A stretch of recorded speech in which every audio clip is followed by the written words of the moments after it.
നമസ്കാരം, Aroor vision news ചാനലിലേക്ക് സ്വാഗതം. ആസന്നമായ ലോക്സഭാ തെരഞ്ഞെടുപ്പിൽ മോദി ഗവൺമെന്റിന് 2/3 ഭൂരിപക്ഷം കിട്ടിയാൽ മതരാഷ്ട്രമാക്കും വിധം ഇന്ത്യൻ ഭരണഘടന തിരുത്തി എഴുതപ്പെടുമെന്ന് മുൻ വിവരാവകാശ കമ്മീഷണർ KV സുധാകരൻ. ഇന്ത്യൻ ഭരണഘടനയും ജനാധിപത്യവും നേരിടുന്ന വെല്ലുവിളികൾ എന്ന വിഷയത്തെ സംബന്ധിച്ച് അരൂർ മേഖല പുരോഗമന കലാസാഹിത്യ സംഘം സംഘടിപ്പിച്ച പരിപാടിയിൽ സംസാരിക്കുകയായിരുന്നു KV സുധാകരൻ. അദ്ദേഹത്തിന്റെ പ്രഭാഷണത്തിന്റെ പ്രസക്ത ഭാഗം ചതിക്കുന്നയാളെ പറയുന്ന പേരാണ് മിർജാഫർ. അതിന്റെ കഥ ഇങ്ങനെയാണ്. 1857 ക്ലാസ് കിട്ടുക. അതിനുശേഷമാണ് ബ്രിട്ടീഷ് ഈസ്റ്റ് ഇന്ത്യ കമ്പനി സ്ഥാപിക്കുന്നത്. 1857 തൊട്ട് ബ്രിട്ടീഷ് ഈസ്റ്റ് ഇന്ത്യ കമ്പനിയുടെ ഭരണം വരുന്നു.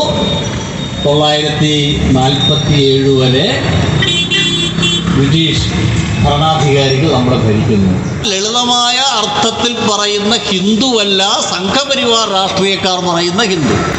അത് ഹിന്ദുത്വം വേറെയാണ്. ഈ 800 വർഷത്തെ 300 നൂറ്റാണ്ടിലേറെ കാലം ഡൽഹി സുൽത്തനേറ്റിന്റെ ഭരണം, അതിനുശേഷം 3 നൂറ്റാണ്ടിലേറെ കാലം മുഗൾ രാജാക്കന്മാരുടെ ഭരണം, പിന്നീട് 2 നൂറ്റാണ്ടോളം ബ്രിട്ടീഷുകാരുടെയും പിന്നീട് ഇന്ത്യക്ക് സ്വാതന്ത്ര്യം കിട്ടിയതിന് ശേഷമുള്ള ഹിന്ദുക്കളെന്ന് അവകൽപ്പിക്കാത്ത ആളുകളുടെ ഏറ്റവും വലിയ ഭരണഘടന, സംശയമില്ല, നമ്മുടെ ഭരണഘടനയാണ്. കൗതുകരമായ ഒരു കാര്യം കൂടി പറയാൻ കേട്ടായി.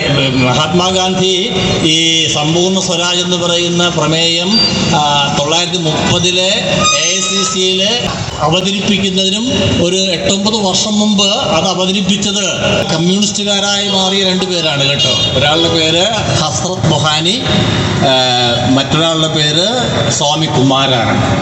30 ജനുവരി 26 സമ്പൂർണ്ണ സ്വരാജിന്റെ പ്രഖ്യാപനം നടത്തിക്കൊണ്ട് രാജ്യമാകെ അന്നത്തെ ദേശീയ പ്രസ്ഥാനം വലിയ സമ്മേളനങ്ങൾ നടത്തി. ഓർമ്മയ്ക്കായിട്ടാണ് 49 നവംബർ 26 സാങ്കേതികമായി ഭരണഘടനാ നിർമ്മാണം പൂർത്തിയായിരുന്നുവെങ്കിലും 2 മാസം കൂടി പിന്നിട്ട് 950 ജനുവരി 26 നാം റിപ്പബ്ലിക്കായിട്ട് പ്രഖ്യാപിക്കുന്നത്. കമ്മ്യൂണിസ്റ്റുകാരനാണ് ഇൻഖുലാബ് എന്ന് പറയുന്ന വാക്കുണ്ടാക്കിയ ആളുടെ പേര് ഹസ്രത്ത് മൊഹാനിയാണ്.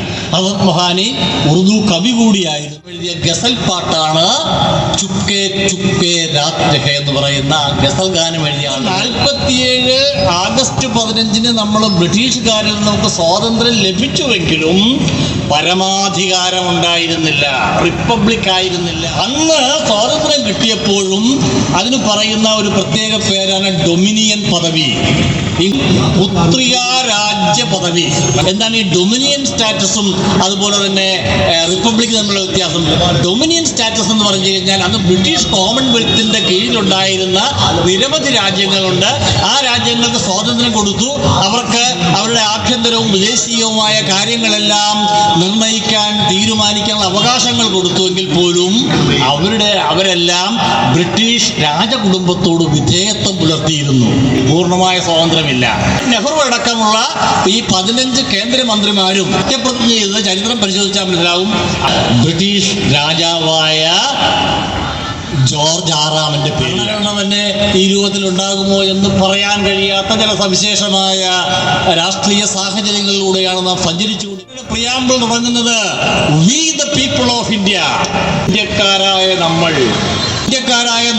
എന്ന് വേണമോ അതോ ദൈവത്തിന്റെ നാമധേയത്തിൽ വേണമോ എന്ന തർക്കം കോൺസ്റ്റിറ്റ്യൂന്റ് അസംബ്ലിയിൽ ഭയങ്കരമായിട്ട് നടക്കുന്നുണ്ട്. രാജേന്ദ്ര പ്രസാദാണ് ഇടപെട്ടിട്ട് പറയുന്നത് നമ്മുടെ രാജ്യം, നമ്മുടെ ഭരണഘടന ഒരു മതനിരപേക്ഷ സ്വഭാവമുള്ള ഭരണഘടനയാകാൻ തീരുമാനിച്ചിരിക്കുന്നു, ഗോഡ് എന്ന് പറയണമെന്ന് ആവശ്യപ്പെട്ടു. അവസാനം വോട്ടിനിട്ട് ഇത് ദൈവനാമത്തിൽ ഭരണഘടനയുടെ ആമുഖം ആരംഭിക്കണമെന്ന് വാദിച്ചവർക്ക് 41 വോട്ടും അത് വേണ്ട എന്ന് വാദിച്ചവർക്ക് 68 വോട്ട് നിൽക്കുന്നത്. Sovereign socialist secular democratic republic, അങ്ങനെ ഒരു ജനാധിപത്യ മതനിരപേക്ഷ പരമാധികാര രാഷ്ട്രമാക്കിയാണ് ഇന്ത്യയെ ജനങ്ങൾ തീരുമാനിച്ചിരിക്കുന്നത്.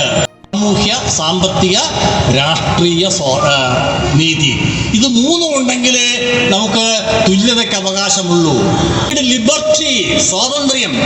ലിബർട്ടി പറയുന്ന 5 കാര്യങ്ങൾ ലിബർട്ടി പറയും. Liberty of thought, expression, belief, faith and worship. സാമൂഹ്യമായ പദവി, അവസര സമത്വം, അതിൽ രാജ്യത്തെ മുഴുവൻ പൗരന്മാർക്കും തുല്യതയുണ്ട്. Promote among them all fraternity, സാഹോദര്യം, എല്ലാവരിലും സാഹോദര്യം ഉണ്ടാക്കണം എന്ന് പറഞ്ഞാൽ 3 ലിസ്റ്റുകളുണ്ട്. യൂണിയൻ ലിസ്റ്റ് എന്ന് പറഞ്ഞു കഴിഞ്ഞാൽ കേന്ദ്ര ഗവൺമെന്റിന് അധികാരമുള്ള, ഇപ്പൊ രാജ്യരക്ഷ, നാണയമടിക്കൽ, വിദേശ നയം. അത് സ്റ്റേറ്റ് ലിസ്റ്റ് ആണെങ്കിൽ ഇപ്പോൾ നമ്മുടെ ഇവിടുത്തെ ക്രമസമാധാനം, ഇവിടുത്തെ തൊഴിൽ, അതെല്ലാം സ്റ്റേറ്റിന് മാത്രം സ്വാതന്ത്ര്യമുള്ളത്. അത് സ്റ്റേറ്റ് ഒരുമിച്ചുള്ളതാണ് കൺകറന്റ് ലിസ്റ്റ് അഥവാ സമവർത്തി ലിസ്റ്റ്. ഈ ഫെഡറലിസം എന്ന് പറയുന്നതും ലളിതമായ മലയാള അർത്ഥത്തിൽ ഒരു രാജ്യത്തെ വിവിധ ഭരണ സംവിധാനങ്ങൾ തമ്മിലുള്ള കൊടുക്കൽ വാങ്ങലുകൾക്ക് അധികാരവും പണവും പങ്കിടുന്നതിന് വേണ്ടി ഉണ്ടാക്കിയിരിക്കുന്ന സംവിധാനത്തിൻ്റെ പേരാണ് ഫെഡറലിസം. അംബേദ്കർ പറയുന്ന രസകരമായ ഒരു വാചകമുണ്ട്.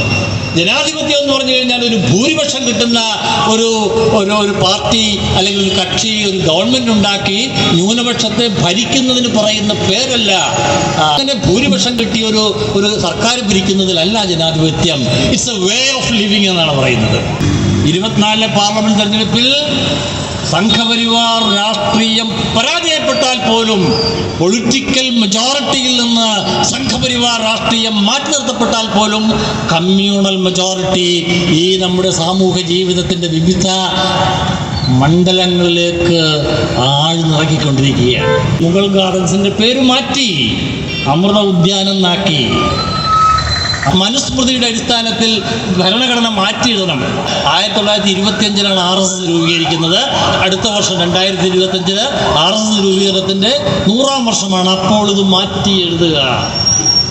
അതിനു വേണ്ടിയിട്ടാണ് ഈ 3/2 ഭൂരിപക്ഷം കിട്ടണം. അതിനാണ് 370 + 400 + എന്നൊക്കെ പറയുന്നത്. ടിപ്പു സുൽത്താൻ മൂകാംബികാ ദേവിയുടെ ക്ഷേത്രത്തിലെത്തുകയും ഈ മൂകാംബികാ ദേവിയുടെ തേജസ് കണ്ട് അതിൽ വിസ്മയചിത്തനായി അദ്ദേഹം സലാം സലാം എന്ന് പറഞ്ഞിട്ട് മൂകാംബികാ ദേവിയെ വണങ്ങിയെന്നും അതിൻ്റെ ഓർമ്മയ്ക്കായിട്ടാണ് സലാമാരതി എന്ന് പറയുന്ന ആ ഒരു അനുഷ്ഠാന സമ്പ്രദായം കൊണ്ടുവന്നതെന്നും. പക്ഷേ സലാം എന്ന് പറയുന്നത് ഒരു മുസ്ലിം ചുവയുള്ള പേരായതുകൊണ്ട് മാറ്റി. ഏപ്രിൽ 12 വെള്ളിയാഴ്ച വൈകിട്ട് അരൂർ ബൈപ്പാസ് കവലയിൽ നടന്ന പരിപാടിയിൽ പുരോഗമന കലാസാഹിത്യ സംഘം അരൂർ മേഖലാ സെക്രട്ടറി CR സിദ്ധപ്പൻ സ്വാഗതം ആശംസിച്ചു. പുരോഗമന കലാസാഹിത്യ സംഘം മേഖലാ president Sajimon, area secretary Ramesh Aroor തുടങ്ങിയവർ പങ്കെടുത്തു. അരൂർ വിഷൻ ന്യൂസ് ചാനൽ കാണുന്നതിന് നന്ദി.